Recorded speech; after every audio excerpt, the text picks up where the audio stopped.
Best fucking claps I've ever heard in my life. I know. Goddamn. We are talented I can never clappers. I can never hear your claps. I can't hear yours either because of the dampening thing. So it's, we could what if, how there are some people in life that have like a really weird voice, or like there's this guy I work with the other day. We all went to lunch. Every time he took a bite of something, he went, and I was like, ugh. No, that's too much. So I'm gonna sit at this other table. There are those few things. What if we clapped and it had like a weird sound? Like, what if it had a squishy sound? It was like, like it was just gross and super moist. Also, maybe we could do that. Just a random. I mean, the listeners would never get that part. So we wouldn't have to worry about it. There would just be a little treat for you. Really.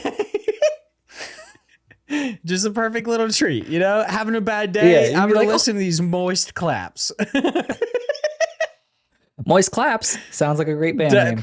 You fucking got it. That sounds like an innuendo, but we'll just move past that. Dude, in the Elder Scrolls Online, I hadn't realized how many of the Argonians refer to thing as moist. They're like, may your scales be moist. And I'm like, never have I heard an Argonian in the Elder Scrolls games ever say that fucking shit. They're all just like, what's up, dude? You Dragonborn? You just get sweet ass dragons? You guys are like, I like them moist. And you're like, what? Fucking get out of here. I mean, some people like it moist. You know what I'm saying? Some people like them moisty boys. It's whatever, dude. And some people hate it. Some people are trying to kill themselves right now. They're not even in the car. I'm sure. Yeah. They've decided they didn't want to destroy the car. They're going to leave that for their loved ones. So they just stopped on the side of the road and just dove into traffic. They were like, let's fucking go. All because of the moisty boys. At least they were considerate. Considerate. What word was that? Consider a bit. Well, it was a bit considerate, but not very. Big Josh boy. So you know what? Finally, I'm gonna save myself. I'm making up a new word. It was considerate because it was a bit considerate, but still inconsiderate. I love how you couldn't you could definitely have just passed that off as that is what you meant, and I never would have. Yeah. For sure. I'm like, that's a legit word. Yeah, you could have got me right there. I would have been like, I don't have a thesaurus, bro. That's probably a word. And I would never know. I got them big brains. It's considerate, dude. Them big brains. The possible, All right. Yeah, exactly. So Big Josh boy, I'm going to start this with the content warning because I just want people to know I'm going to talk about something weird. If you're in a car with your family, maybe just skip forward 10 minutes. Turn the volume up. Turn the volume up. You have a small child next to you. I'm trying to change minds. I'm trying to change hearts and minds here. And we need the next generation to really get this ball rolling because it's too far gone in our own, but the next generation. So I want to talk to you about a little thing called incest. Big Josh boy. Oh God, I don't want to talk about this at all. Here's the thing. What? Why do you do this? Can we not do this? What is wrong with you? Here's the thing. So I was talking to Chase about this today. We're going to lunch, and I forget how exactly we got on the topic, but I was just I stopped and I was like, bro, I don't have a problem with it. I don't have this big issue with it. Stop. We need to make up a rule on this show where when you bring up a certain topic, because it's never going to be me, but when you bring up a certain topic, it's a very, I get to hard pass something and be like, nope, new topic, move on. One time an episode, there's Big Josh boy just gets to be like, nope, just skip that one. Let's see. It was this is not for me. Oh my gosh. Okay, we'll move on. Big Josh boy, not a fan of the brother cousins. You know what I mean? Not a fan of the brother girlfriends. It's cool. It's cool. Everybody's related. Everybody needs to get over it. Just don't have kids. That's my deal. If you're endangering someone else's life, if they're possibly going to be born with organs on the outside of their skin, that's fucked up. But if you want to deep dick your sister, I got no problems. But we'll move on. What did I tell you about this? I said hard pass. Oh my God. That's what I told people. Oh There's Big Josh was the only one apparently who can't just skip forward 10 minutes. No, I'm stuck here. I can't do that. Oh my gosh. If you want to have a solo podcast for a bit to get your the hard topics out, I'll go walk over there for a little bit. Maybe there for a considerable maybe bit. there needs to be like this Indie Pod After Dark, the Indie Pod Uncensored, and it's never Josh. It's just me talking to myself, and I'm like, guys, I've been thinking about some weird shit today. Like, get into this. Let's unwrap the onion that is the dumb shit I think about. All right. We finally found the $10 tier for patrons. Yeah. I guarantee you at least Phil would pay for that. He has forgiven me for Sable. He's willing to let, hypothetically, my moist mouth touch his moist mouth. So I think that they would, Phil's already paying for that shit. So, like, I know we don't even have a tier, and Phil's going crazy. Phil knows. Yeah. He was like, one day they're gonna make that After Dark special. One day, Josh is going to refuse to speak about certain things on the podcast. He sees it in your eyes. He's like, he's not a fan of this one. He'll talk about poop all day, but the second brother cousins come up, he's like, nah, I'm not a fan. Let's not play that game. Because that's. I don't know. That's a bit too far. Is that a bit too close to home? That's a bit too far. Big Joshua? That's a bit too, well, you know me. I don't know. I'm the one who lives in fucking Idaho, dude. Like, my parents are cousins. Well, that's why you're talking about it, right? That's like a constant thing. I told you, trying to change hearts and minds, you know? Trying to change it for a generation, open up a whole new door of possibilities. But this podcast is about indie games. Hello and welcome. Are we sure about that? Mean, not at this point. Yeah, it's not anymore. Nah. It's for a long time it has no longer been about indie games. We should just rename. We should rebrand again. We were Incursion Podcast, Indie Incursion. Now we're Indie Pod. We should just be Indie Poop. Oh, that's a good one. I mean, because that's at least the one thing that I know that you will talk about. Like you've gone through enough of that conversation, and you literally couldn't handle like 2 minutes of this. Here's the thing. All right. Here's the thing. I can handle the conversation, but I'm literally being recorded in this context. And there are so many times where I've talked about this before, where I begrudgingly am like, yeah, I do a podcast. It's called Indie Pod. We talk about indie games. And then and I've never heard anyone get back to me. And I'm pretty sure because they watch it, spend 5 minutes being like, these motherfuckers talking about incest. I don't want to watch this shit. That was one thing I thought about when I was like, I thought initially, like right before we recorded, I was like, you know what? My content warning not only going to include families, but families of the people on this podcast, possibly coworkers, anyone who may know Josh in person. Not me. I don't care. I'll talk about this shit. Like, I have no problems. This has nothing to do with the anonymity of the internet. You could see my face. I'll talk about this shit right to your face, bro. But like, whatever. Yeah. I mean, granted, I don't think I would have said anything that people were like, wow, I can't believe Josh isn't into incest. Like, whoa, I can't believe he's not an incest apologist. This is crazy. I'm just saying. It's whatever, dude. I hear you, buddy. I hear you. I mean, get it. Let's move on.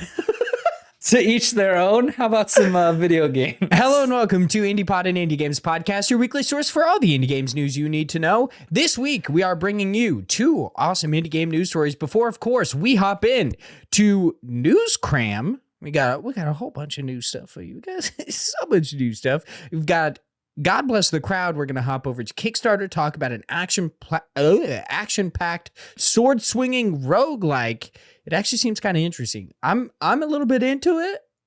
I don't know. I just dropped like I think between $15 and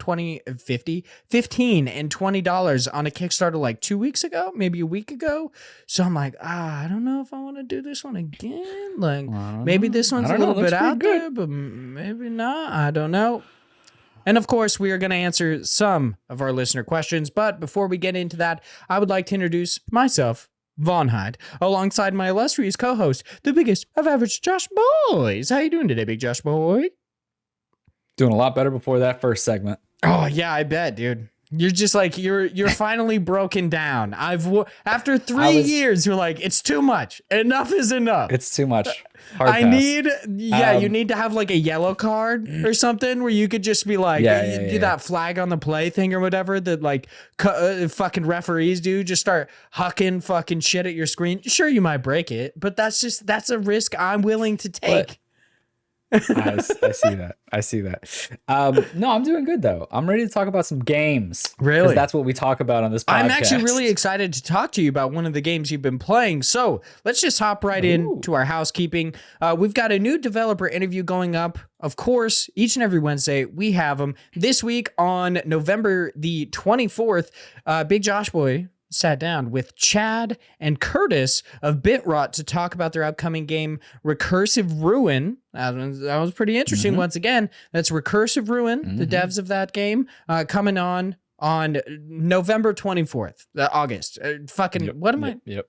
Did I just say November 24th and say August? I meant to say Wednesday, but for some reason I was like August. August, the month of Wednesdays, as they say. I've heard it once before. Whole month full of Wednesdays. Just a gigantic Wednesday month. There are a few things that changed during like 2012. Everyone thought the world was going to end, but actually August just turned into all Wednesdays. So little known fact. The more you know.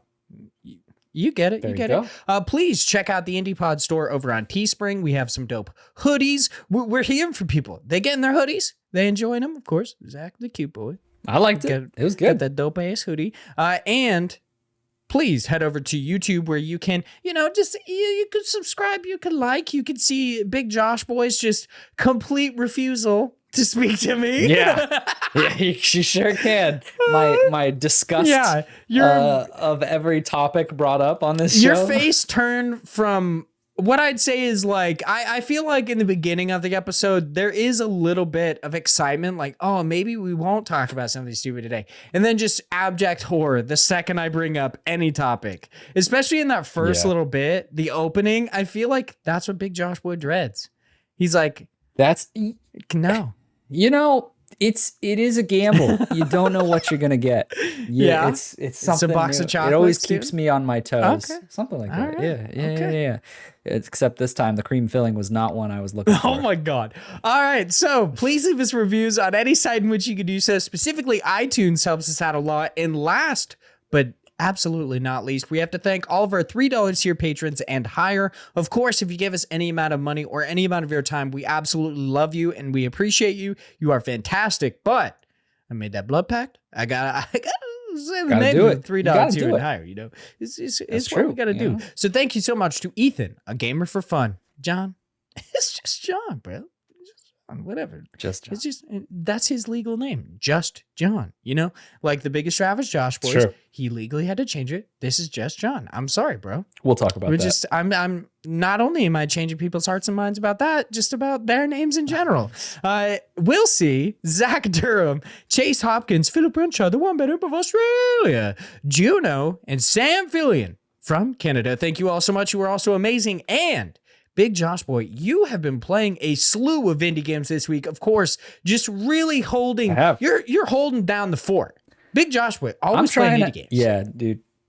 It's what I do. It's what, as a person on an indie games podcast, you would assume that the hosts would always be playing indie games. Yeah. Well, if you're talking about me, you'd be right. You, not so much, but that's okay. You know what? We'll let that pass. I bring the random conversation, I bring the little tidbits of knowledge, like the Wednesdays that people just didn't know about. The Wednesdays. That's true. No one knew about August. Wednesday, August, that's a big revelation. I had to inform you.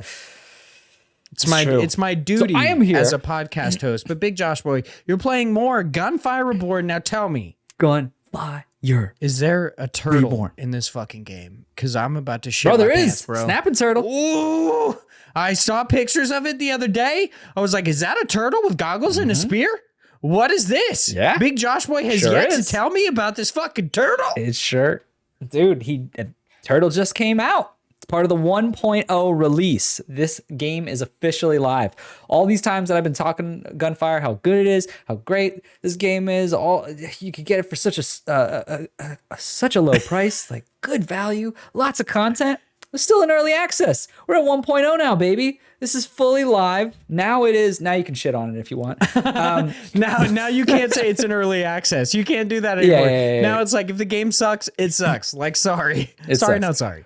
But But here's the thing, it doesn't suck. It's really good. What they did was they added some new guns, some new balances, and new scrolls, which scrolls are like the power-ups that you get. They added a fully new character, which is this snapping turtle, who is so cool. His ability scheme is basically being kind of like a tank who runs up and just punches people. Noise. And so his whole idea is he has this kind of tidal wave move where he puts up a shield and anything in front of him he's like impervious to, whereas things behind him can obviously hit him. But he then has the ability to shift, which is your dash, and you will bump into people and then be able to use your ability of punching someone rather than like other characters get a grenade. And so you are just this giant tank that is constantly just punching people right in their fucking face. And oh man, I had this run where I did so much damn damage and all I did was just dash back and forth and just punch over and over. I was like barely using my gun. I was just smacking them every which way and it was great. The way that it works is anytime you move a certain amount of distance, it like gives you extra damage to your punches.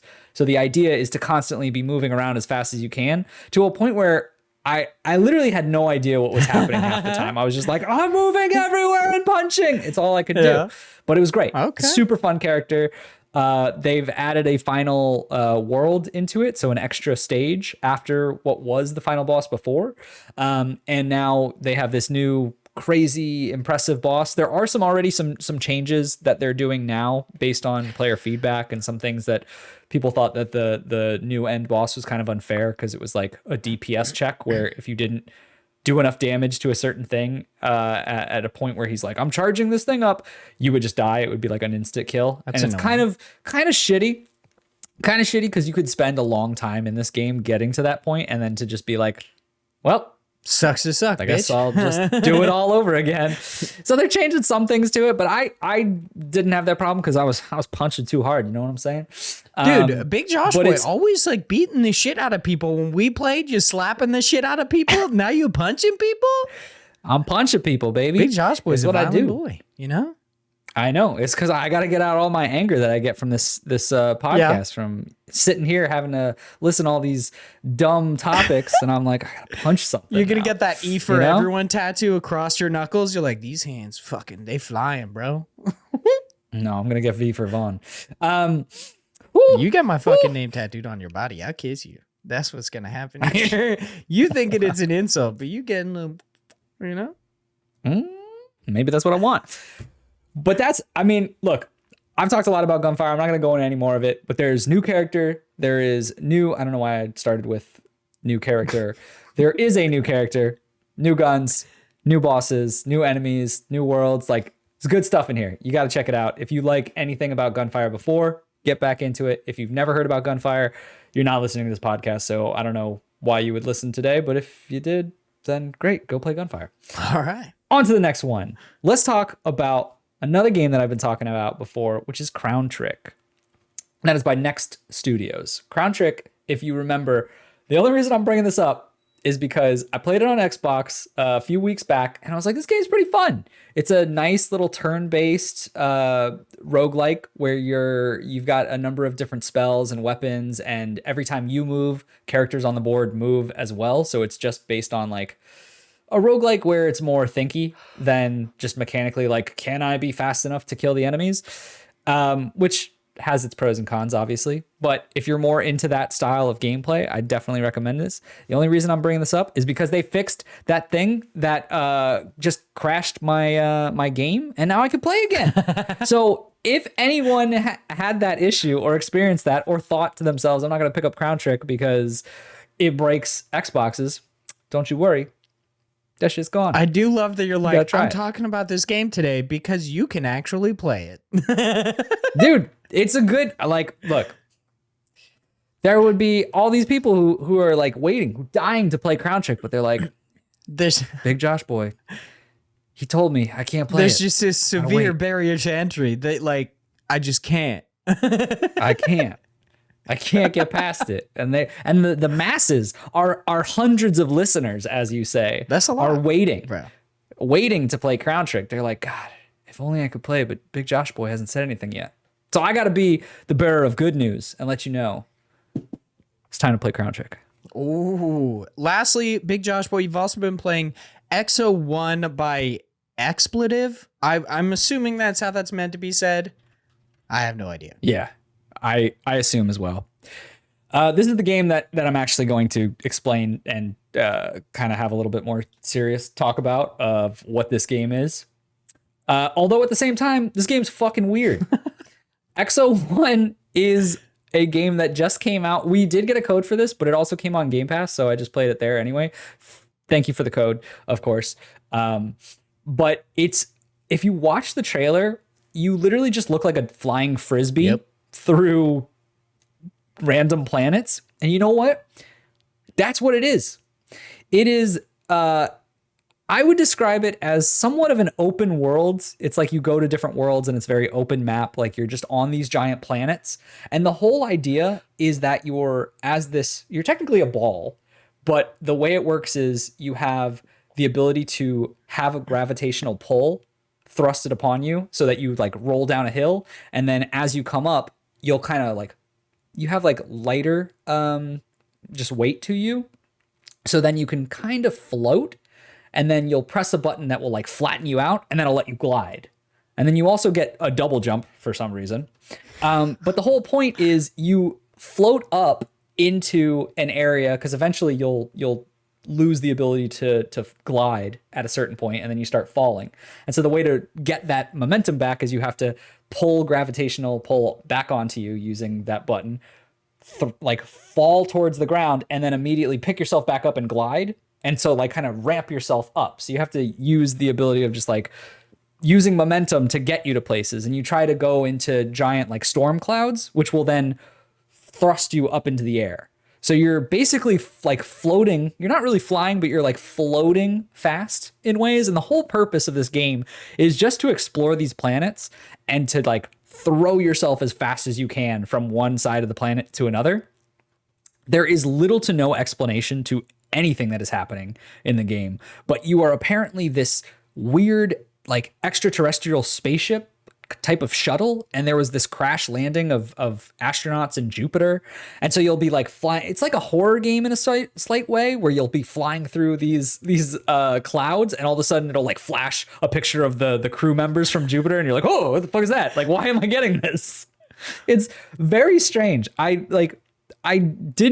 played probably like 8 planets or so. I didn't finish all of them, but a lot of it is really just exploring these different areas, these different planets, and trying to fly around them and just experiencing. Like I think it's a great one to pick up and just experience. But I also have trouble recommending this to a lot of people because I don't know that this will really fit many people's interests. When you think of like, it's hard to say because it's more of an experience than a game. Like it's kind of like your whole conversation that we had, I think, either on our special episode or possibly last week when you were like, a game doesn't always have to be fun, right? Yeah, that was from. It can sometimes just be, yeah. It could sometimes be, you know, a good story or an experience or a piece of art. Whereas this, I feel like, is fun, but it like kind of overstays its welcome. Where I think it's super fun when you first learn how to fly and you're like flying through the air and going through all these crazy checkpoints. But I feel like the planets are so big that it just feels very empty at times. And it's just, I can see something in the distance and I'm like, oh, I want to go there. And then it's like, okay, 5 minutes. And I'm like, okay, now I'm there. And it's like a big like beam of light. And I pick it up and it's like, you can glide longer. And I'm like, okay, I guess I'll go to somewhere else and try to fly. And like, it's really cool when you get these crazy amounts of speed and like the color of the screen is changing based on you breaking the sound barrier. And there's a number of like achievements for keeping that speed through a certain amount of seconds for each level. It's a lot of fun when you're doing those moments, but I feel like if they had compacted it a little bit better and made it so there was more of that flying like ability and more of those clouds around, it would have been a lot more of the experience that you get from the trailer versus a lot more of like struggling to figure out how to fly at first and then rolling around stupidly on a planet for way too long and then finally figuring out how to fly, but then being like, all right, but where do I fucking go? And like, so there's a lot to love about this game and a lot to hate at the same time. I struggle recommending this. I think that if anything, about this of like the flying aspect or the, you know, the interesting weird backstory to it sounds like it might be in your wheelhouse, check it out.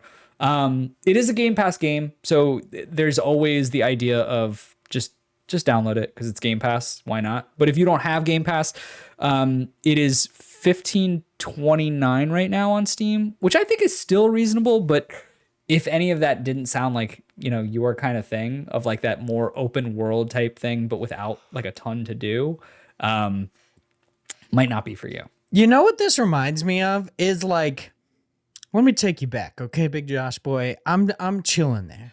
Let's go. I'm supposed to be doing my schoolwork, but instead I'm supposed to be doing some sort of research paper. Instead, I'm on that library computer. I'm playing cool math games, okay? And there's this one game specifically where you play a triangle that is just trying to dodge a bunch of squares. You know, like it looks like a spaceship, but in reality, you're just getting out of the square's way.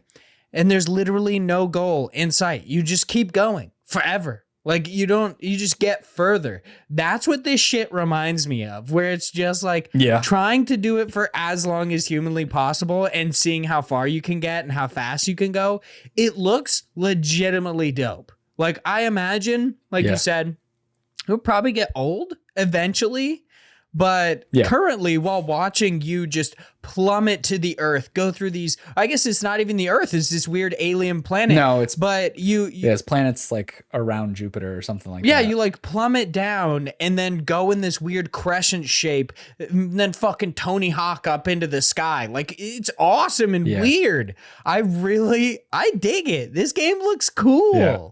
Like, but I could see why you couldn't recommend it to everyone, because you're like, I mean, you want to fucking drift around for 3 hours? Like, that's the pitch of this game. That's the thing, is it's really fun for that first like 2-3 hours, and that's how I experienced it. But there's a level of, okay, these maps are too big. The purpose is to go from planet to planet. So you're trying to find these little power-ups that make you better as far as like gliding and your power, like speed, as well as going to these giant blue beams in the sky that just fling you out of the universe and propel you. But at a point, you're like, you keep getting that, and you're like, okay, I understand the point now of what I have to do. And then it becomes more of a chore, because you're just like, all right, I got to fly to that place. And it takes you like forever to get there, because the worlds are big. Like they're really big to fly through.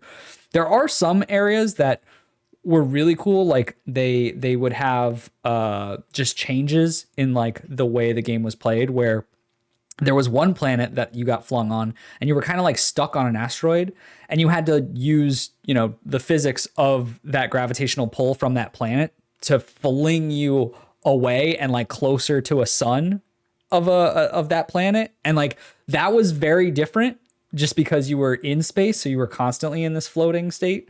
But there's not enough of those, you know, palate cleansers between another planet where it's just like fly for a long time. And like, granted, you know, your excitement is definitely the first, like that's one of the things that I was just like enamored, because I was like, oh, this is so cool. I get to fucking fly. I can do it. Like, and the minute you feel like really get it and like understand, because at first you're like, this is like weird. Like it didn't make sense to me. I was like, I don't know how I'm supposed to fly. And then I understood like, okay, hit the clouds. Okay, now that I'm in the clouds, I get to like do the whoosh whoosh move. And then it all clicked, and I was like, I was having fun. But it is, at a certain point, you're like, okay, fuck it. Again. Yeah, eventually it just gets repetitive. Like you're like, the sheen has just worn off. I'm kind of done at this point. Okay.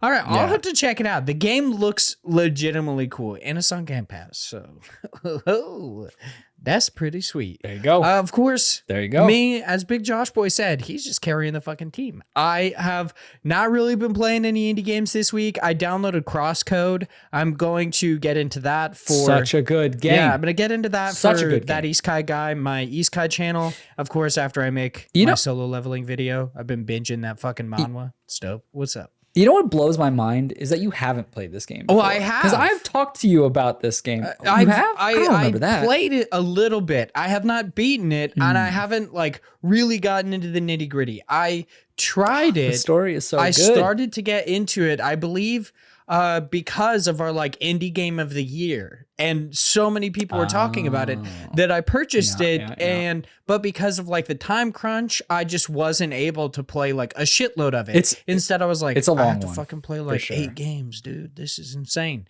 But now I'm like, you know what? Yeah.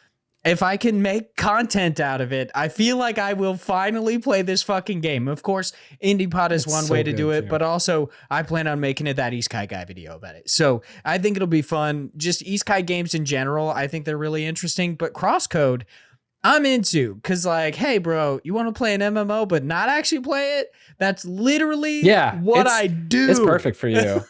Yeah. So I'm pretty into it, so I downloaded that. I'm planning on getting into it. Otherwise, I've just been reading Solo Leveling. That's about it. You want a dope-ass power fantasy? Fucking read Solo Leveling.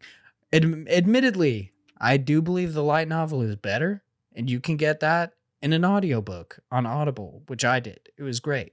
But outside of that, that's what I've been doing this week. So, Big Josh Boy, let's head over to IGN for our first main news story. This written by Jared Moore is... Olli Olli, I knew I was gonna fuck up too. That's why I was like, I'm gonna take a second. I'm gonna like center myself. Yeah, you were like, I'll get through a whole episode where the only one who screwed up was Josh. Dude, I screwed up literally like 2 seconds after you fucking did that. It was so quick. It's inevitable at this point. But Olli Olli Studio Roll 7 bought by Private Division. It's kind of both of the big stories we're going to talk about today are just indie game developers either being purchased or invested in by large companies. It's weird. There's not like a gigantic amount of like indie game news this week, but also it's becoming a trend. Of course, I do feel like there is always this like constant churn of indie games entering or indie studios and games entering the industry. So it's like how 3 leave, but 20 start. So it's like, for sure. Shit. Yeah. And plus I already mentioned the biggest news story of this week was Gunfire getting that 1.0 Yeah, release. dude. I mean, there's nothing else to talk about at this point. Turtle. What are we even doing right now? Why are we recording this podcast, dude? I know. We got to go play. You want to play Gunfire? Play fucking Turtle? It's fucking Turtle? I could be a turtle? You could be a you're turtle. telling me I could be a turtle? You could be whatever you want, baby. So, this goes to say, Private Division, the publishing subsidiary of Take-Two Interactive, has acquired Olli Olli series developer Roll7. As reported by MCV UK, the publishing label purchased the London-based developer for an undisclosed sum. I always hate that they say an undisclosed sum, because it's like no one tells you. Like, it's very few and far between where they actually tell you. They're acting like the undisclosed sum is like, oh, this is the outlier, but anytime anyone's purchased, we make sure it's known. It's like, no. Like, the Bethesda deal was the only time that I've ever seen anybody be like, bro, we bought some crazy shit. Like, just outwardly. And that's because it was a shitload of money. Like, it was absurd. And I think, like, maybe PlayStation's acquisition of Insomniac, like, maybe that's the other time, but pretty much never are people like, yeah, we spent hella cash. We dropped hella cash on this fucking, on this studio, especially not for indie games. So I do find the undisclosed sum Although, weird. I wish we did know that, though. Yeah. Because, like, what is the, if you are an indie studio, and granted, the idea of an indie game selling to another, like a publishing studio or selling to another bigger development team is kind of the other way of what you think of for the indie dream, right? But eventually some indie dreams become like, we're big enough, we don't want to do this anymore, and then you sell it away, right? So what is that level? What's the acceptable level, right? It's one of those transparency things where, if I have a company, I want to know what Roll7 got, so I know I'm not getting ripped off. Yeah. Right? Yeah, that's definitely true. So I believe, Roll7 is currently working on its latest installment of the Olli Olli series, Olli Olli World, which is set to be published by Private Division this winter. In a statement, Executive Vice President and Head of Private Division, Michael Warrose, maybe, I don't know, or Michelle, Maybe that's Michael. Maybe that's Michelle. I don't know. Spoke positively about I would love for them to be like, they fucking suck, but we dropped cash. You know, I don't know if anyone's ever just talked. We bought this studio so that they wouldn't do any more games because we fucking hate bought them just to put them out of business. No one is going to do that. All of them. I don't know. Maybe somebody might, like, maybe fucking Microsoft's next acquisition is going to be like fucking Activision Blizzard just so they can shut them down. They're like, we're kind of sick of your shit. Like, let's just fucking roll that back. Like, you're done. Take a breath. You know what? Stop. Get some help. Yeah. There you go. Get some help. They spoke positively about the publisher's relationship with the BAFTA award-winning studio. We're thrilled to welcome Roll7 to the Private Division family, said Warrose. What worries? I don't know. As a team passionate about action sports ourselves, seeing how Roll7 combines the thrill of competition with the zen of achieving flow state in a video game is remarkable, and we can't wait to show the world this phenomenon with our release of Olli Olli World this winter. It then goes on to say, following Roll7's acquisition as part of the Private Division label, studio's co-CEO Simon Bennett spoke fondly about their work about their work together so far. Private Division has been an incredible publishing partner for Olli Olli World, and we're elated to continue to grow. That's I don't know that word, but that seems like a dope word right there. People need to use elated more often. You know, it's like titillated. You never hear anybody use that word. What does that even mean? It's true. You know, I've heard the word elated. Nobody knows, but I have never known what it meant. So there you go. It's like excited, isn't it? Like really, ecstatic. Why you fucking ask me? I literally just told you. I don't know what it means. Pretty sure. Let's see. Let's go. Elated. Ecstatically happy. Yeah. Big Josh Boy's a fucking genius, bro. I fucking know. I just like consider a bit. He's got the fucking. I'm a walking fucking dictionary. He's got the looks. He's got the brains. Big Josh Boy. How have you not taken over the world, bro? Package. Because I'm too short. If I was taller, bro, I would have had it all. I'm gonna be honest. That's immediately what I thought too. Yeah, dude. It's 100% true. I say that shit all the time. If I wasn't so short, bro, I would have been. Yeah, I would be president of the United States right now. You're like, it's not even legally allowed. I'm not old enough, but I'd be president. Fuck. They'd be like, God damn. I'd vote for Big Josh. You gotta make that boy president. You know, I would do it. You would have to put specifically on your ballot like Big Josh Boy. And everyone would be like, you'd have so much name recognition because it's like Donald Trump. Fucking like Hillary Clinton, and then like Joe Exotic. That shit's out there. Like Joe Exotic running for president. People think about that name, but then they see the biggest of average Josh Boys, and they're like, "What? This bitch put a sentence down for his name." Hell yeah, I'm voting for that cat. You know they're into it. You gotta. I mean, I get it. I'm making changes. You are. You know what? You gotta work. You write down your policy changes and stuff. And one day we'll find a way to make you taller. Maybe stilts. Maybe you just have to wear stilts. You have to live a lie, but you could be the president of the United States. Yeah. Maybe one day. There is a surgery where they literally break your leg so that the bones will like rebuild themselves, and that makes you taller. How fun! But then I would just have long legs. Yeah, you're like, I know. Oh, great! And I gained an inch, and all it cost me was $100,000 and just searing working pain. Legs.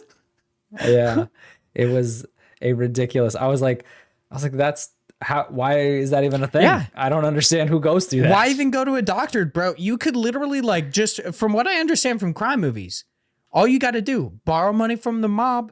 Don't pay them back. You get the money and they break your legs. And free surgery. Yeah. That's what I'm saying. They grow back, you're taller. You're like, no more Robert Downey Jr. on the set of Avengers with like fucking 2 feet high lifts. Bro, you tall as shit. That's right. There you go. Fucking, we're just, we're finding loopholes everywhere. We're figuring shit out here on IndiePod. What? But what are we talking Private about? Division has empowered our amazing team. This is Bennett said. Private Division has empowered our amazing team to raise the bar on our creative and scope. Yeah, creativity. I was like, creative what? Creativity and scope for Olli Olli World. Joining the label puts us in a great position to continue to grow and to set our sights. Fuck me on achieving. Dude, you're having a tough time. I'm always having a tough time. Oh my God. I blanked on the word ambition so hard. I was like, achieving our ambition to become preeminent global video game developers. All right. I'm done with this news story. Big Josh boy. How are you feeling about, like, we'll obviously talk about it again in just a second. You know what? Actually, do you have any special thoughts about this specific instance of people like Roll7 being purchased by Private Division? Have you played Olli Olli World? Are you excited? Or have you played the Olli Olli games? I've played. Are you excited for Olli Olli World? Yeah. Possibly the future of the series? I've played the Olli Olli games. I thought they were fun. They weren't anything that are gonna make me go like nuts for Olli Olli Worlds. But I did think it looks pretty cool in the trailers that I've seen. So it's not something that I'm like super excited for, but when it comes out, I'll definitely like check it out, especially if it's on something like Game Pass or whatever. But I think this is interesting because a publishing company owning it is like a different, like, I don't know. It feels strange because when I think of a publishing company, it would be a company that is, you know, and granted, it's not like this never happens, but it would be a company that's helping other studios do, getting their games out there rather than owning the full thing. To be fair, it seems like a lot of people are trying to like seemingly diversify. So it's like lot of people were previously just indie game devs and now they've gone into publishing like Yacht Club or Lilymo. Yeah, that's what and other stuff. Like maybe it's a very similar thing where they're like, we have both, like we published games and now we're wanting to invest in games. Very similar to like Thunderful, how it just constantly purchases different things to then increase his portfolio. So that's what I was thinking, and that's why it's like it's not crazy. Like there's nothing here that's out of the ordinary. It is a little strange because it is a kind of the opposite of what we've been seeing trending with the market. But as long as Private Division is doing what a publishing company needs to do and just helping them fund their development cycle and how to make the game better, like I don't see this as a big deal.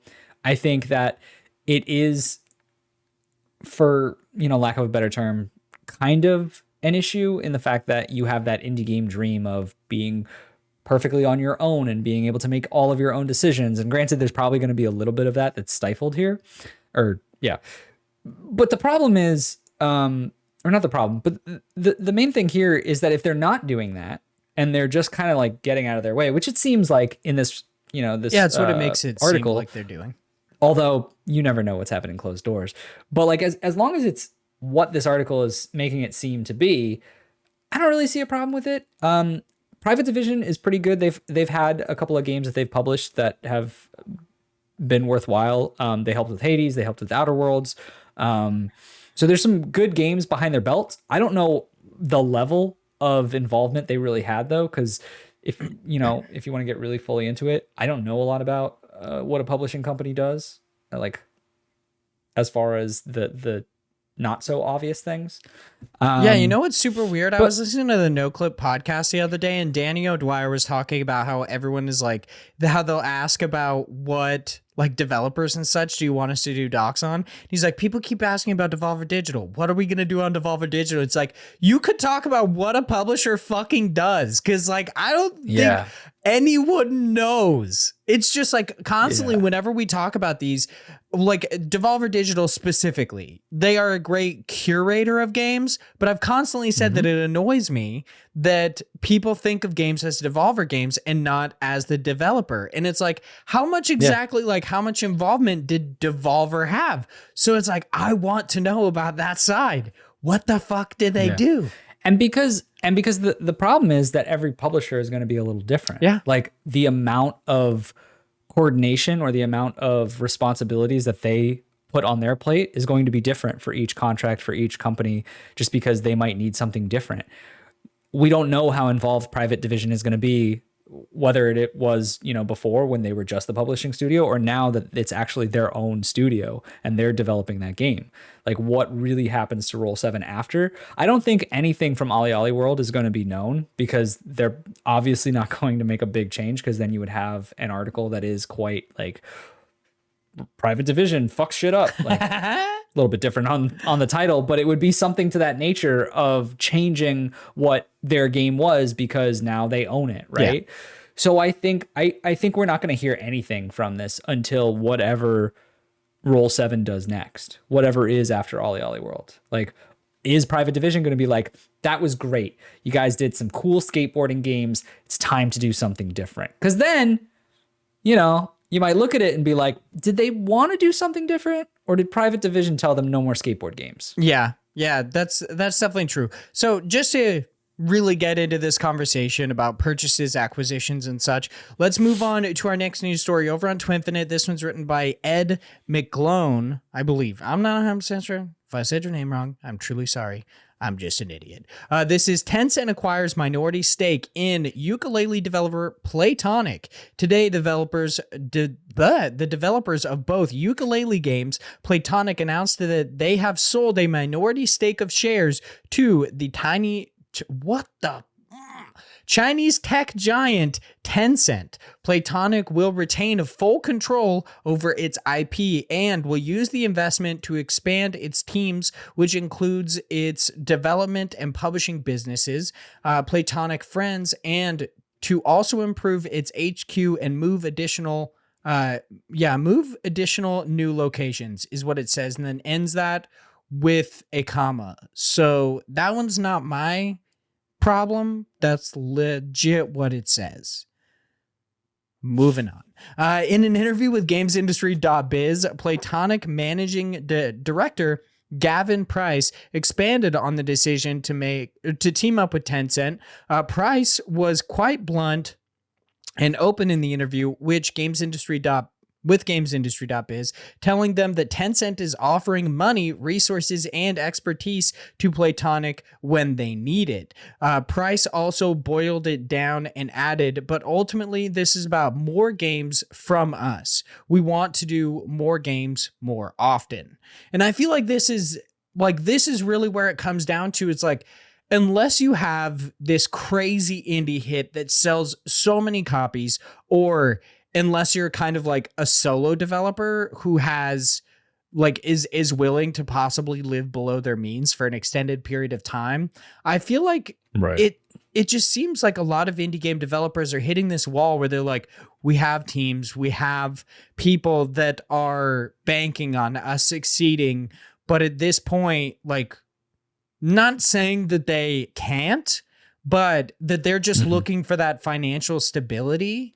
So they are teaming up with things, or they are allowing purchases of minority shares, like this little bit with Tencent, or like being purchased by a larger studio where more like it's all about kind of that consistency. It's no longer you're part of like a volatile market where possibly your next game could be your last if it doesn't sell well. Instead, you have I would say like a safety net of a corporation behind you. So I totally understand why that would actually be like a nice prospect to go forward, even though it kind of goes against the like indie game mantra of like, we can make whatever we want. We don't have to worry about stakeholders or like big corporate entities telling us what we can and can't do. We don't have to worry about cutting out like any reference to Uyghurs in our games, which I'm assuming if Ukulele ever decides to do anything about the Uyghur Muslims in China, the Tencent will be like, oh, okay, we've been chill, but you need to quit. Like, you need to stop. real quick. It's true. So, It's true. but how do you feel about this one, Big Josh Boy? I should also say a funny thing that I said during our Devolver Digital acquisition one, we were talking about PlayStation, and I was like, it's not like Tencent bought parts of them. They did. So I was like, I literally listened to like a podcast the next day where they talked about it. I was like, fuck. Yeah. Good stuff. So how you feeling? Look, we've talked about this in a number of episodes that like Tencent is scary for a multifaceted reasons, because it's just they're too big. They're too big. That being said, I'd love to put a pin in that and discuss what you just mentioned, which is people in the indie game industry do not have a good time generally when it comes to finance. Like, a lot of people don't think about it and how scary this market is. Think about how Yooka-Laylee got started. The only reason it became a thing was because Kickstarter. Yeah. This whole company might not have even made it off the ground if random people from all over the world didn't give them money for them to do something, right? Like, they're always looking for a way to get money. And they always have to find ways to be either, resourceful in the fact of crowdfunding, in the fact of finding a publisher who will give them money, by finding someone who will buy them and take them under their wing to help, develop for them, or in this case, by selling, shares of their stock so that Tencent will give them money to create these games. So I don't think that it's wrong on the developer side to do something like this. No. Like, in no way, like, this is a business. Like, a business has to be a business. Like, as crummy as it is, because I love games, and I think that when you get very far into the business side of things, it can often ruin things, and that's just the way it is, because people got to do what they got to do. But that's the only way that they can actually survive. Like, they can't have a healthy lifestyle. They can't help afford for the families and the individuals that are part of their team if they don't have this funding. Yeah. Now, part of that point is like, and it's something we like often refer back to, is literally a major, I guess, plot point in Indie Game the Movie was that like a two-person team meet, Tommy and Ed, literally making Super Meat Boy. Tommy, like, he talks about, he was like, I don't have any money. Like, people ask me why I don't have a girlfriend.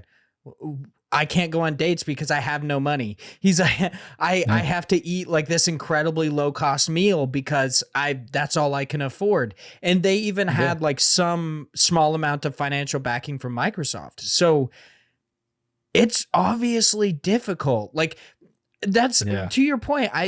People don't think about this and think about how amazing indie game developers are for doing what they do, is that they like, that I would seriously die from anxiety. I'm not even joking. Yeah, dude. It's all passion. Yeah, it's the only thing carrying the torch for them. Because I've talked to so many. I've done these indie dev interviews, and almost all of them are very similar in the fact that when I talk to them about like the idea of money or the idea of like why you're doing it, anyone will say like, you better not be in it for the money, because this is not the place to be for it. Yeah, like, you're not gonna get rich. Like, a lot of people think of these developers like someone like a Toby Fox or Eric Barone, and the amount of money that they might be making based on these games. And like, first off, we don't know that they're making a ton of money, even with all of the things that go into it. But second, those are so few in between with how many games come out every day. Like,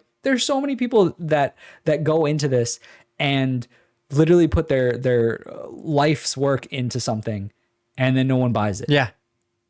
And then they're fucked, right? And so like, why wouldn't you as a company want a little bit more stability? But like, and granted, I was on the other side of this, even though like, kind of ironically, I don't want to buy anything from Epic Games. And this is kind of what I'm upset at for this story, is that this probably equates to eventually down the line, Yooka-Laylee coming to Epic Game Store first, whatever, is the Yooka-Laylee 2 or whatever game they're working on. Because I'm sure that's what's going to happen. The possible and I'm sure that's why people would be pissed. That's what you're looking for, bro. Yeah. But that being said, like, I totally get the response from developers. Like, I'm not going to be mad at them for choosing to get more money. Yeah. When like the hatred of what I would say is like a sellout culture, like I guess not sellout culture, but the culture of hatred toward selling out is so dumb, because it's like, if you love them so much, why wouldn't you want them to succeed in this amazing way? Like, why would you want them to be these starving artists for so long? Like, you'd think you'd want the exact opposite. And sure, in some cases, it is a detriment.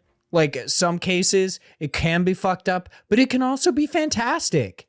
Like, what we've heard of different developers having been purchased by Microsoft, seemingly it has only worked out for the better so far. And like, that's obviously only one thing. Like, Tencent could be different. A private division could be different. Everyone is a unique instance, but people just need to get over the fact that they're like, oh, they were way better when they were small. And it's like, I get that. Yeah. I do. But also, if you love them so much, just like, I don't understand why you wouldn't want them to succeed in a big way, or at least to like not have to literally eat ramen noodles every night to survive. Yeah. Like, yeah.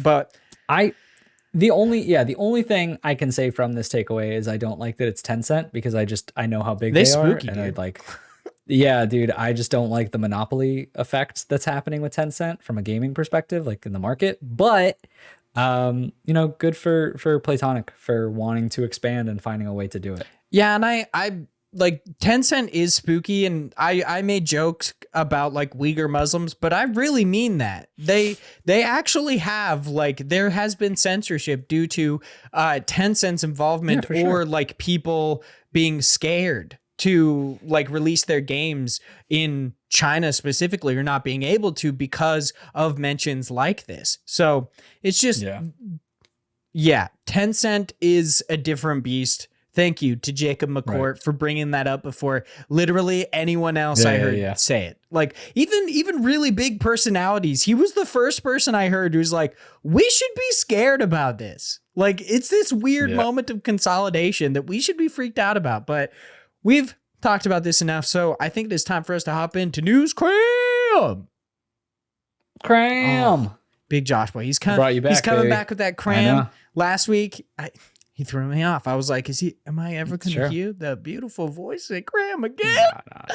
Of course. We got to get Cram. It's a Cram type of day. I'm glad you're back, Big Josh boy. I'm glad you're back full force. So good.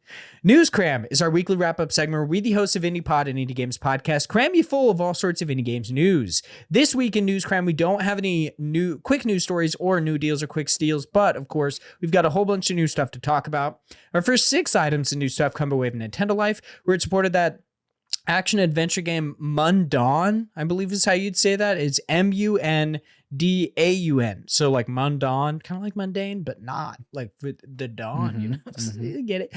By Hidden Fields is getting a physical release on the Nintendo Switch through Super Rare Games, with pre-orders going live on November 25th through superraregames.com. I should add, not necessarily for this news story, but any one about physical releases. If I say it is going, like, its pre-orders are through this place, or like like Nintendo Switch through Super Rare Games, that means it can be purchased through their website as well. So I don't have to specifically say that every time, because that would just be annoying. But that point-and-click adventure game Unreal Life by Hako Life and Hako. I wasn't 100% sure on this. It says like there are several different like characters behind the Hako part. I was like, I don't know how to read that. So whatever. Is headed to the Nintendo eShop, specifically in Europe, on December 3rd. Oh my God, I got the hiccups. Uh-oh. He's not going to make it, folks. I got to do that breath thing. You got to take a deep breath. I know. You gotta suck it all in. Come on. Got to let out that big breath. Okay. That strategy game, all right, we good? Loop Hero by 4 Quarters, is headed to the Nintendo Switch on December 9th. That side-scrolling shooter Earth Atlantis by Pixel Perfects is getting a physical release through VGNY Soft. I don't know how you'd say that other than the way I just did. I'm not even going to try. With pre-orders going live sometime in Q1 of 2022, that Phonetopia, I'm going to say Phenotopia because I don't really know. Awakening, Cathedral, and Mighty Fight Federation are all getting physical releases through Premium Edition with pre-orders live at the time of this recording. And the point-and-click adventure game Detective D, The Silk Rose Murders by Napixo Games is headed to the Nintendo Switch, Xbox One, and Xbox Series X and S sometime in December of this year. Now over on Twinfinite, where it's reported that action RPG Themesia by Overborder Studio is headed to all current gen platforms, including PC via Steam, sometime next year. That hand-drawn puzzle platformer Unbound Worlds Apart by Alien Pixel Studios is headed to all current and last gen platforms next year. More specifically, PlayStation platforms will see the title on February 9th, while Xbox will get it on February 11th. That platformer Human Fall Flat by No Break Games has released a new update on mobile platforms titled Laboratory, which adds a whole new level to the game. And lastly, that turn-based RPG Ruined King, a League of Legends story by Airship Syndicate, is now available on all last-gen platforms, including the Nintendo Switch and PC. So, Big Josh Bioy, the Big Josh Bioy.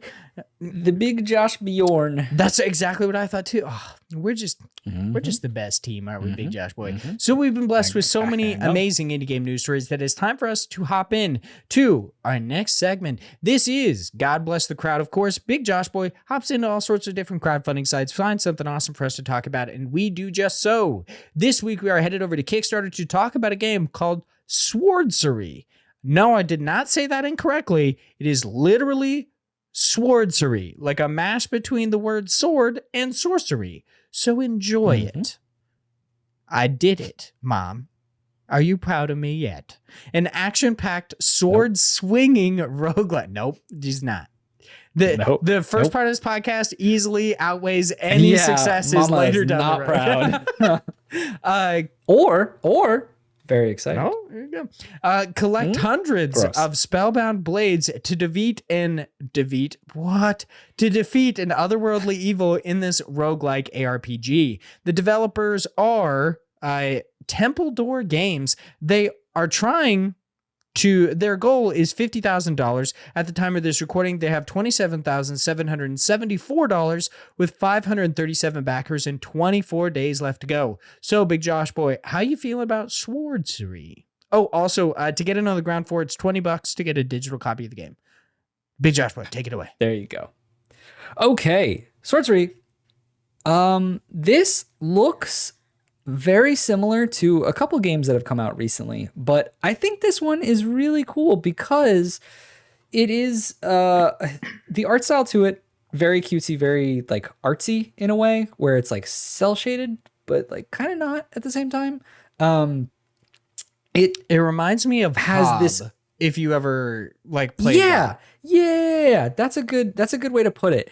The combat and the structure to this kind of reminds me of a game. I can't remember. We actually talked about it on God Bless the Crowd a while back. It was one, I think it's called Dreamscaper or Dreamscape. The combat reminds me a lot of it. But the point about this, the game actually looks really cool because the whole thing is, with any roguelike, you have to have, the variability, the RNG, that randomness to it, right? And that is all within the hundreds of swords that you have at your disposal. And each one of them have both, the more common, like, oh, I'm a sword that has fire, to swords that literally are putting enemies into boxes. Yeah, that's your whole swords thing. Yeah. There's one where you summon a bunch of columns and you can swing them at people and use them kind of like air hockey pucks. I think that it has a good level of realism, but also that like wackiness that we just talked about to give it kind of that flair of, it's a game that doesn't take itself too seriously, I think is what they're going for here, but they're trying to keep it on a serious tone with this, otherworldly entity, this evil that's reigning upon the town that you have to save. But also, you've got box swords. Like, why not, right? But also like, a little bit of Metal Gear Solid in there. Like, people hiding in boxes involuntarily. Why not? You've literally got the Zaw Slayer, which is just a pizza cutter. Like, they got a pizza cutter in Bloodborne. Don't be fucking like the pizza cutter. People like the pizza cutter, okay? Don't be throwing shit at the pizza cutter. All right. But here's the thing is like, it's not just the swords, right? This is one of my things when I first looked at it. I was kind of nervous because I was like, this could probably get old. And they referenced Enter the Gungeon with the idea of all the different swords that they have. And I was like, that's cool. But like, there's also other elements to Enter the Gungeon. Like, I don't want it to just be about the swords. And it's not. They also have a number of things like in Hades, they mentioned, where you can upgrade these swords to kind of change up the style, where you have special attacks, it looks like on like that third swing for certain swords. And some of them now, there's one where when you do that, like buzzsaws will now shoot out everywhere because of just an upgrade that you've put into it. So it adds to having a little bit of variability in the way that you can have maybe the same sword in a run, but it could be a little bit different. There's also seemingly these types of potions and other pieces that they're putting into the game. I love the different enemies that they've shown so far, and the terrain of just the way this world looks and the different hazards that you're kind of facing. I think this, obviously it's very early on, right? They only have the first level demo, which you can't play if you're interested, but I think they've got really good structure to this game. You know, the actual bare bones of what's shown here is very promising. And my one concern with this is how the game will kind of keep my attention throughout however many dungeons or levels there are in this. I'm not really too sure. I'd have to actually play this. But I think the main structure and the main setup that they have is really good for potentially a, B to A to S tier roguelike. Yeah, one thing that I think is cool about this is like the variety of like different types of gameplay within the swords. So not necessarily that it's like, oh, this is a lightning sword and this sword puts people in boxes. Not necessarily that, but also that each sword also has classes, they say, like the short sword, the katana, titan sword, and dual swords. So not only are there these 4 different types of swords that you can get that each have their own playstyle, but then you add on these like different swords that even play off those, where it's like they have a earlier in the Kickstarter, they have Skybreaker, which is not only just a katana, but it is like a lightning infused katana, which really channels that. So you're like fucking Zenitsu from Demon Slayer, just charging all around the battlefield, doing some crazy ass shit. I think that that's really cool and adds that little bit of extra variation.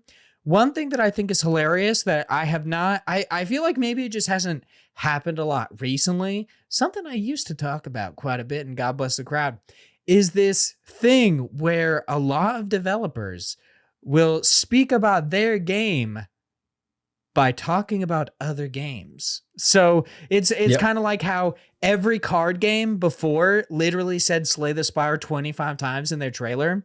This does a very similar thing where they're just like, we want to make a roguelike like Hades. We want to make a more deliberate combat system. So we didn't want to make hack and slash. So it's like Dark Souls. It's like basically these massive buzzwords. They're using the SEO terms. It's obviously on purpose. I totally get why they're doing it. And for some reason, it's like, maybe I just haven't noticed it recently, but I feel people haven't been doing it a shitload lately.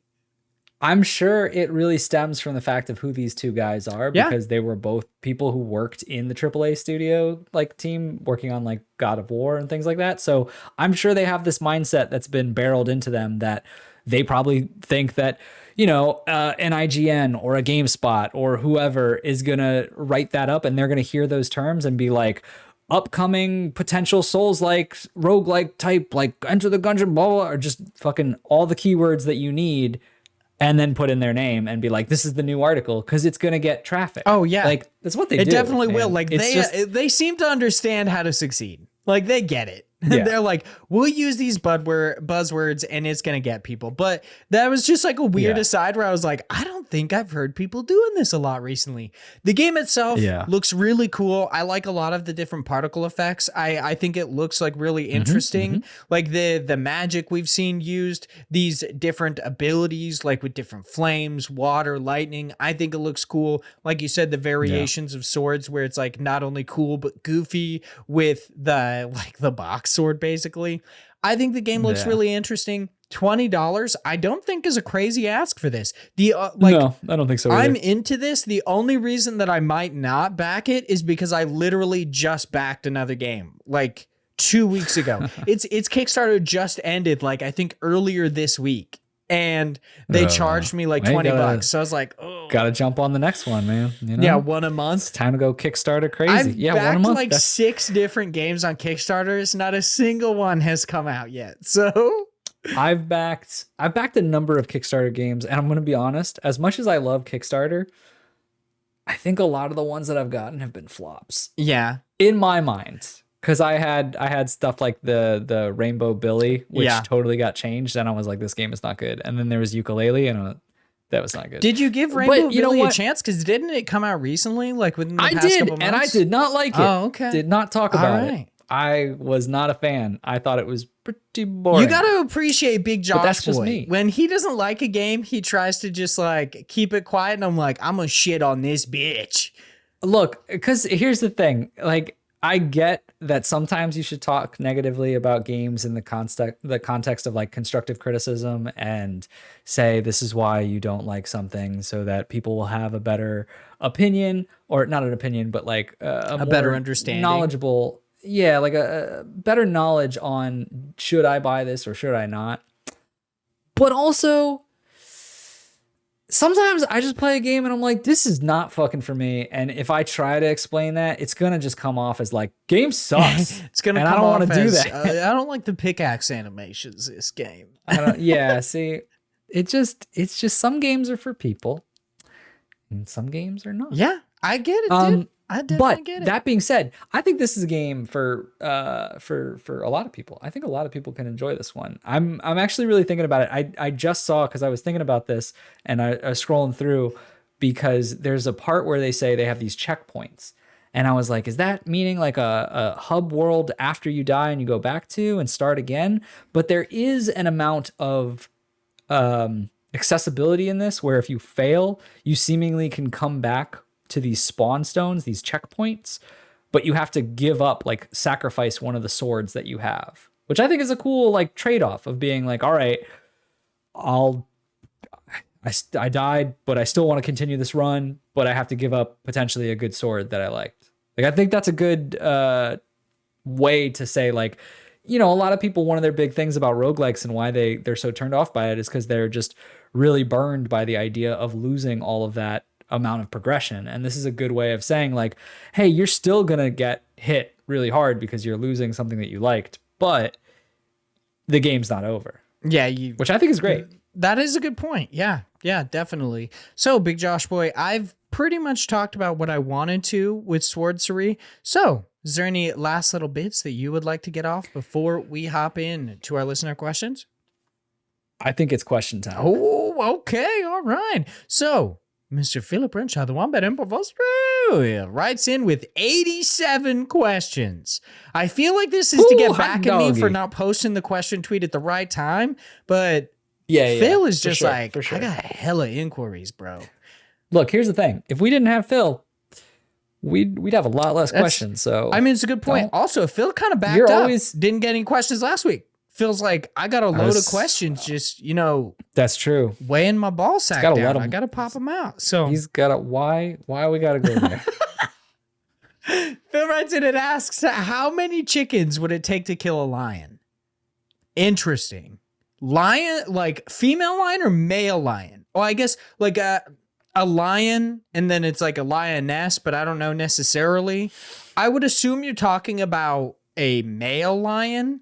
And I would say I don't know. Many. If you watch Lion King, Nala was much stronger than that's Simba. What I'm saying. So. Not many, because lionesses are like the hunters. Fucking lions are just sleeping, eating, and fucking. That's what they do. They're like, I only fight when like some dude's trying to get in on mine, and that's it. Yeah. They don't do shit. That's how I live my life too. There you go. Big Josh boy, living the life, you know? So yeah, see, I got my main right here. Yeah. My lion. It's looking good, dude. I'm liking it. Thank you. How many chickens do you think it takes to kill a lion? To kill a lion. Ooh, fuck. They don't have a lot of like a pecking power in their claws. Can't do much. So you really have to think about the operative word here is kill. They have to, like, it's not mortally wound. It's not piss off. Yeah. I feel like 100 chickens easily. Well, what's their motive though? You know, they're hungry, dude. Like, we starve a lion. We starve 100 chickens. They're gonna fucking kill each other. Okay. I think them chickens. What if the chickens end up killing themselves before the lion? We open up the gates. The lion's just sitting there all emaciated. The chickens, there's one chicken sitting there, just a full belly of chicken. Like, we're like, did not think this through. Like, we definitely just committed some. The lion eats us. Yeah, fucking forced cannibalism. He eats the fat chicken. He's like, can't move, dude. It's easy pickings. It's like walk into my mouth. I think we just determined that there's no number of chickens that could kill a lion then, because they would just eat themselves first. In this specific scenario, I love the fact that, like, if we put this episode out with that answer, Phil's going to be like, oh my God, so pissed. Why do you refuse to answer my questions? I'm going to go with maybe 50 chickens. I think that's like a minimum 50 really? Chickens. It would take to kill. I think it would have to be more. I think it would be more. Well, that's why I went with 100. But like 50 angry chickens? Hell yeah, dude. Chickens are dicks. They go right for your eyes. Like, they'll go for its balls. They'll be up in that butthole. Like, they'll be doing all sorts of fucked up shit to this lion. And this lion will just be like, wife, can you help me, please? Like, it's just like rolling on the ground, dude. Dumbass shit. So I feel like 50 chickens at the very least. They can kill a lion. I enjoy that that's what you think a lion would sound like if they could talk. Yeah, dude. Mufasa in The Lion King sounds exactly like that. Fucking fight me. It's me, Mufasa. James Earl Jones really showed his range in The Lion King when he sounded exactly like Iago from the fucking Aladdin. That's how it works.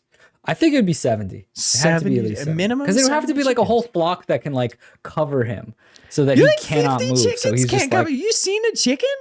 They're big, dude. I don't know.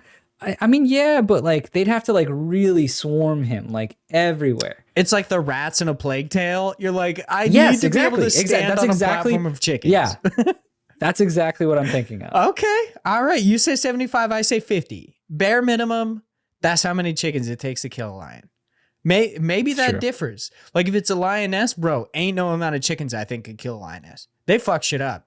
They got more talons on their back feet than lions do. That shit's crazy, okay? If Logan has taught me anything, it's that, like, I love Hugh Jackman. And 2, lionesses got more talons than lions do. So there you go. Phil also writes in and says, Josh, if Vaughn had, this is in capitals, had to give you a nickname, what would you choose other than the biggest of average Josh boys? And I think it's hilarious that he almost leaves it open to like he seemingly thinks you choose the biggest of average Josh boys. He's like, other than that, because if you had if you could choose that, you would obviously choose it. Here's the thing. Josh is a nickname. My name is Joshua. Gig up, Phil. It's literally, I would have him just call me Josh. I don't know. I don't call him anything. I call him Vaughn. Why does he gotta call me? I think Big Josh Boy is much more acceptable than the biggest Josh Boys. When you shorten it and you're like Big Josh Boy, I'm like, all right, I'm okay with it. Dude, people got to know you're packing, okay? It's like, I'm just praising you. Every time I say it, it's glowing recommendations toward the biggest average Josh Boys. And there are some people that definitely don't understand that that's a dick joke, and I find it hilarious. Yeah. And it was interesting. Who did we say it to? I think we said it to Juno, and they were like, "Oh, I don't find it as interesting now." They like, we're not into it as much. Probably. Like, oh. Yeah, it's like the second you understand the origins of something, it's far less interesting. but like it's the mystery that you find intriguing. Oh, of course. Like, why is he the biggest? Like, what's the biggest about it? Is like he's 7 feet tall? Is he in danger of collapsing within on himself? Real short.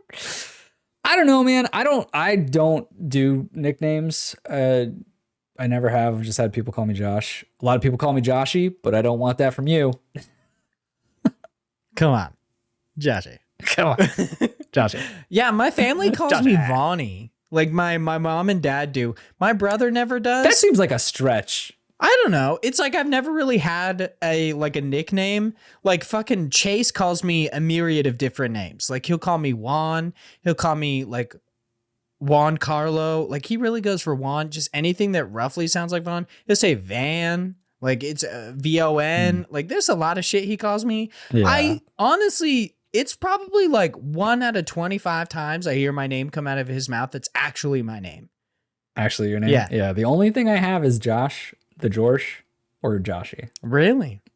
Okay. That's all I got. There you go. They also, and then there's you. Yeah, the biggest survivor is Josh Boys. You're like, if anyone outside of this podcast calls me that, I will kill them. No one calls me that. No one calls me that. Dude, not a single soul. Fucking, just wait. I'm gonna get Flora hooked, and she's gonna be like, "Pick Josh Boy."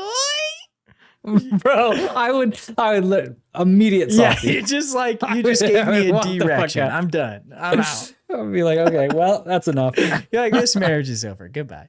Bill also writes in, it says, Vaughn, I have forgiven you for Sable. You can still kiss me on the mouth. That was easily the funniest part of that Sable book club. Was like him being dude, fuck you. You can still kiss me on the mouth, but you have to earn it. What is the worst game you've ever spent at least half an hour in? This is actually kind of hard to answer because it's like, however negative I have been about games in the past, I don't know. Damn, Big John, but he playing with them colors. He's trying to find that good little color correction. Here's the thing. For people who are listening, obviously you don't understand this, but my computer, since we changed when we record, we're going later into the evening, and my computer has like a nightlight setting, so it tries to make it so it's not as bright on your eyes. So because I use my computer as literally my backlight or key light, it just makes me look sunburned. So I was trying to change that, but now it's real fucking bright. Yeah, now it's like just a true white light. Like that's the shit. Like that's my kitchen shit with them daylight lights. Mm-hmm. It's crazy. That's why. I honestly don't know. It's like if you would have asked me this, I don't know, maybe a year ago, I probably could give you an easy answer, but the worst game I've ever spent at least a half an hour in? You know what? Here's the thing. I might actually like this game overall, but I would say probably one of the worst experiences I've ever had with a video game, the most bored I've ever been, and forced myself to play this game for upwards of 30 hours to get to the fun stuff, is DC Universe Online. Easily the most fucking boring onboarding of any MMO I have ever played in my entire fucking life. It is so boring. It's absurd. I hate it. But the game itself, after you get past that, after you get past level cap, you get into them raids and such, that shit's fun. But before that, it's literally the worst experience I've ever had in a video game. I fucking hate it. So there you go.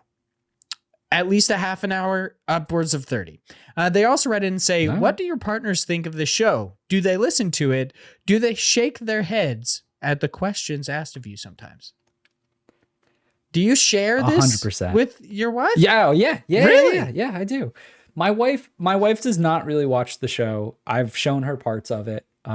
She always seems very like supportive. She's like, "Oh, that's funny," or whatever. But she's not gonna watch it. The weirdest moment I've had is a friend of mine. This isn't my partner, but the weirdest moment I've had from like real world people is a buddy of mine, was just doing like watching something with his wife, and they were watching YouTube on their TV, and one of the recommendations came up of our episode. So he just spent like 30 minutes watching one of ours and sent me a text message, and I was like, what are you doing? It is the weirdest. This is going to be a weird tangent, but it is the weirdest thing. And it's very much indicative of my personality, of how I'm like, anyone in my life should not be a part of this life. Not because I'm like embarrassed of it, but because I just feel like it's not worth their time. Cause I'm just like, stop doing this. Like, don't watch You're this. like, It's just the weirdest. wasting it. Like I'm like the worst promoter when it comes to my own things. And anytime I see that, I'm always like, what are you doing? Stop it. Stop watching my stuff. Turn it off. What are you trying to do? Inflate my ego? You just trying to make us successful? You bitch. I mean, but also there's some weird topics on this show. You know? Yeah. I gotta say. But then again, it's not surprising that you don't want people to listen to the show. I get it. Yeah. Although it's more that I don't want a presence that other people outside of my normal circle can You're see. just so terrified that anybody's going to call you the biggest Ravage Josh boys. You're so I know, terrified. dude. It's what I'm like, please don't. I'm waiting. My boss one day is going to come in and be like, biggest Ravage Josh boys. And I'm going to be like, I quit. The second you hear him like big and you're just like out the door, you're like done. And you're like, I'm done. I know we just spent a lot of time on that documentary together. We really bonded, but like, I'm out. No mas. Peace out. This is stupid. As far as do they shake their head at the questions asked, I love, one of my favorite things to do is before the episode, I will read those questions to her and sometimes be like, what's my answer? Because sometimes she'll have an opinion and like she already knows Phil, where she'll be like, anytime it's something weird, she'll be like, is it the Australian guy? I'm like, yeah. I definitely think that's gonna cheer Phil up. If he's having a bad day, he'll be like, I'm known in some social circles as being the weird guy, like the one who sends in weird questions. I appreciate that. I mean, that's what he does. Yeah, he's got some great questions, but they are often strange. I mean, he's good at it. I've never really had to think about how many chickens it would take to kill a lion, but I had to now. There you go. He's got a talent, if anything. You know, maybe a curse. Maybe a blessing. Nobody knows. We haven't found out yet. For me, no, I don't really I don't go out of my way to share it with Morgan. I don't really bring it up all that often, other than like being saying that like, oh, I've got to record something with Josh, something like that. No, she does not listen to it. Whatever I put out, like it's just not her jam. Morgan and I are actually very different people.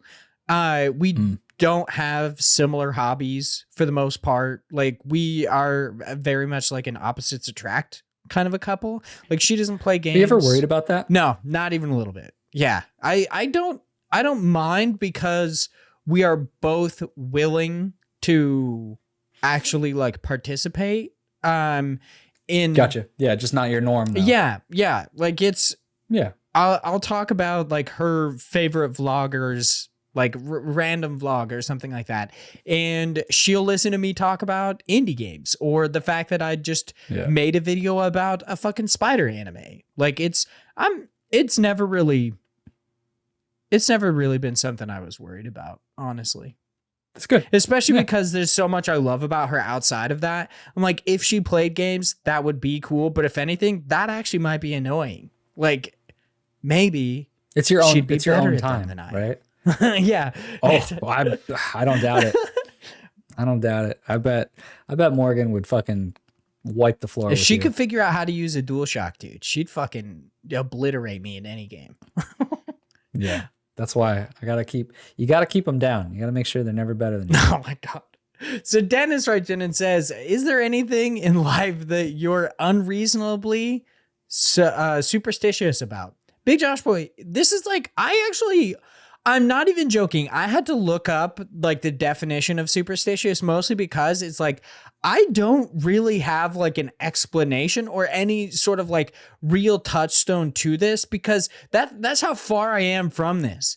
It's like, I don't necessarily believe in like fate or in any kind of like, I guess, ties to supernatural shit. Like I believe in ghosts, and that's not like, I don't think that's like a superstition. I just believe kind of like in consciousness as a corporeal form. Not that I believe in like a fucking like a person and like the typical ghost.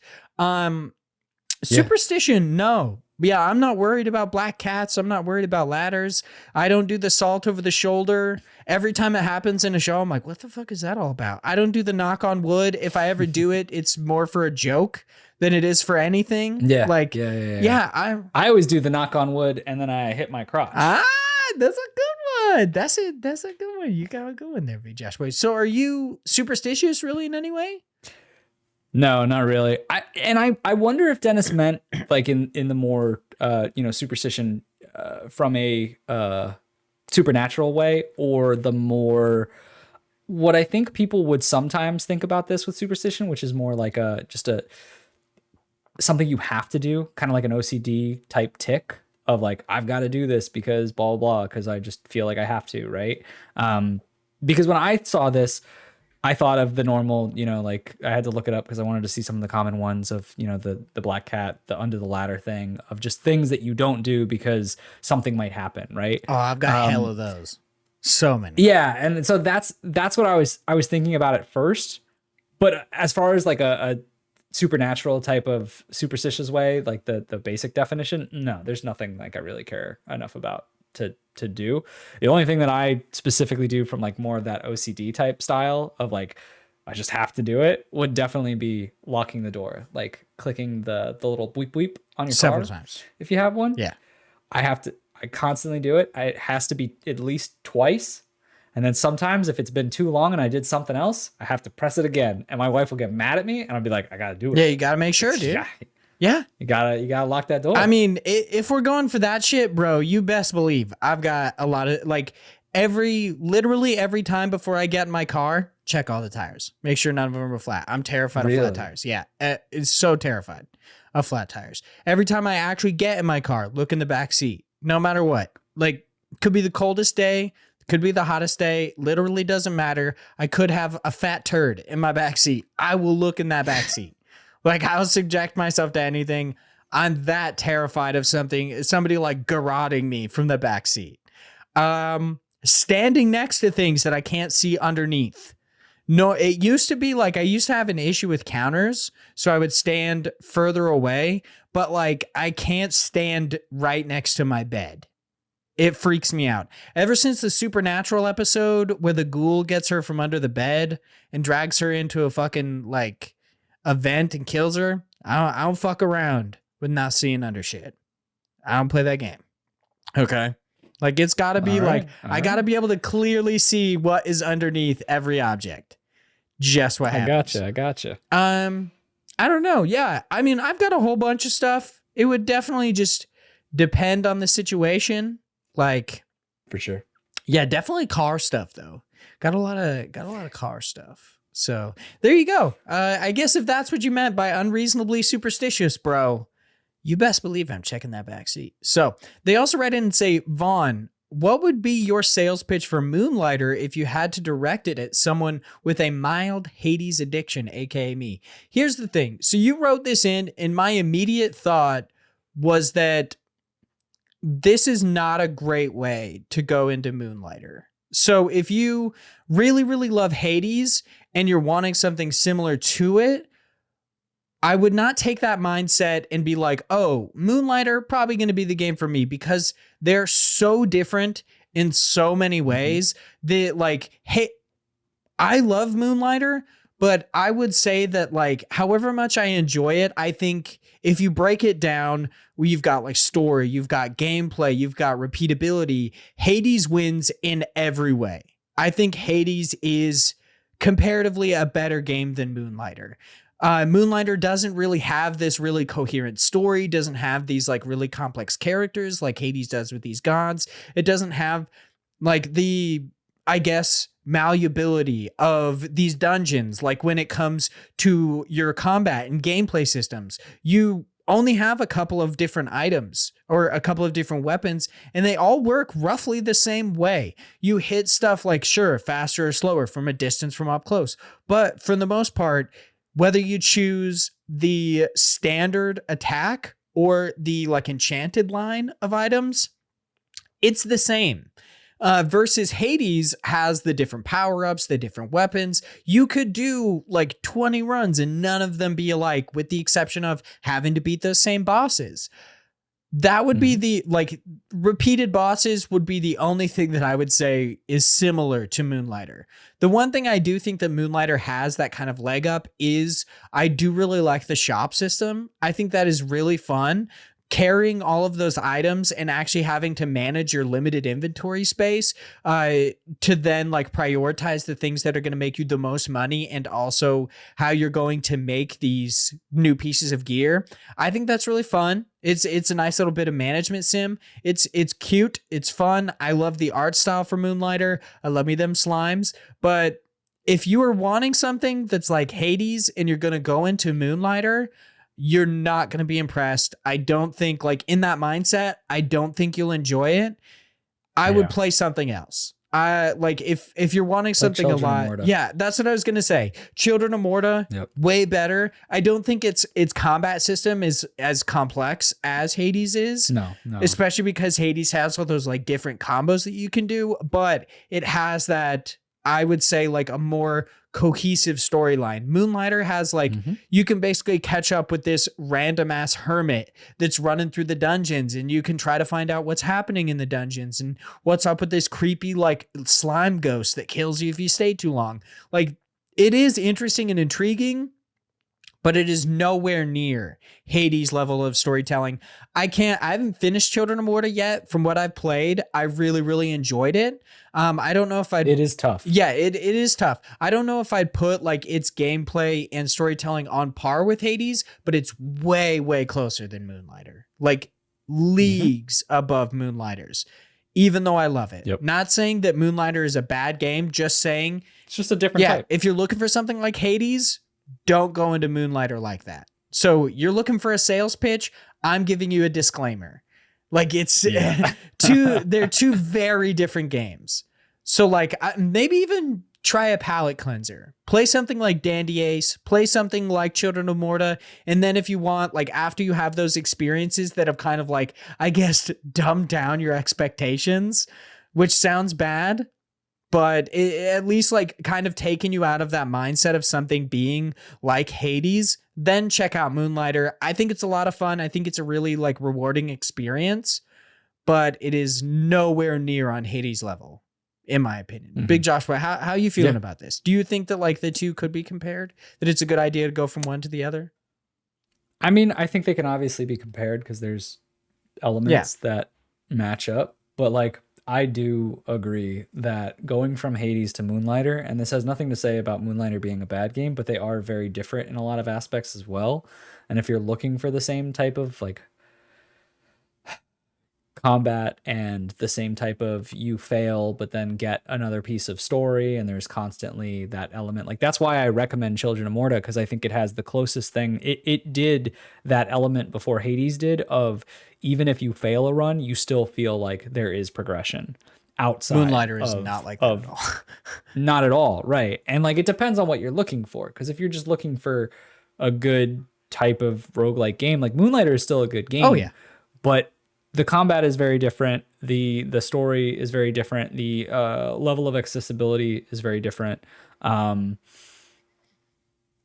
I would say, like, you know, there's obviously something that is catching Dennis's attention from a perspective of like, why would they want to even be sold on it at all? So if you are seriously into it and want to give it a try, I would say go for it, but just level your expectations. Yeah, that was my biggest thing about reading this, was I was like, I really, really love Moonlighter, but I wouldn't want to convince somebody that it is anywhere near Hades. Like I wouldn't want to give you that expectation, because you'd go into it and I don't think you'd like Moonlighter if you were thinking that it was going to be anywhere or in any way similar, I guess.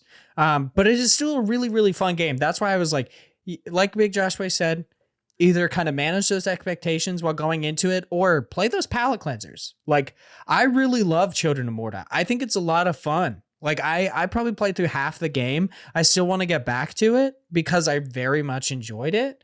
But yeah, just the hop from Hades to Moonlighter, very, very different. even though they have like vague similarities. Like the biggest thing would be like Hades's reward with storytelling when you die. Moonlighter is basic. When you die, it's a punishment. Like they punish you for dying. Not that it's like Dark Souls 2 where you lose your overall health cap because you're hollowing. It's not like that. You just lose everything that you worked for that isn't on your immediate person. Anything within your backpack is immediately dropped. So it's like that's where it comes in with that management of your storage spaces.